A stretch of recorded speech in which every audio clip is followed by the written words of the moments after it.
Voici la belle et merveilleuse gloire des sablons, de toute beauté, d'une couleur rose-blanche. Bonjour, je m'appelle Christophe et je travaille ici au bureau roman Prospeciaria. Vous trouvez ici dans la collection de petits fruits du jardin botanique.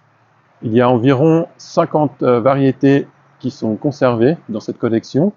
Comme vous le voyez, alors les arbustes ne portent pas beaucoup de fruits, car ces arbres servent essentiellement à multiplier les variétés, c'est-à-dire on leur coupe chaque année des rameaux greffons.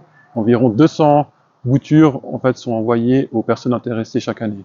Notre gloire des sablons, donc c'est une très ancienne variété qui a été sélectionnée déjà en 1854 en France. Elle était aussi après connue sous le nom de rose de Champagne. Donc cette variété, c'est vraiment un peu la Rolls-Royce des groseilles, par son aspect blanc rosâtre comme ça, qui leur donne vraiment envie d'être dégusté, mais aussi par la douceur du fruit, qui est vraiment plus douce par rapport à certaines autres variétés de groseilles, comme certaines rouges comme ça, qui sont plus acidulées. Le groseillier est une des seules espèces qui est indigène en Suisse, une forme sauvage est présente dans la flore suisse. Contrairement par exemple à d'autres espèces fruitières, comme la pomme ou la cerise, qui proviennent d'Asie centrale. Ou par exemple le fraisier aussi cultivé actuel, c'est un croisement de deux espèces américaines.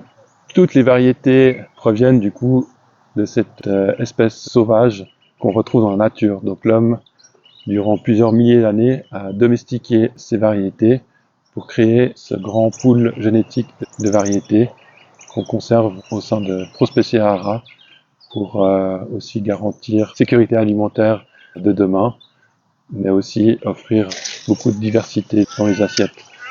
Alors le côté pratique des groseilles, c'est qu'elles se conservent très bien en grappe sur l'arbuste.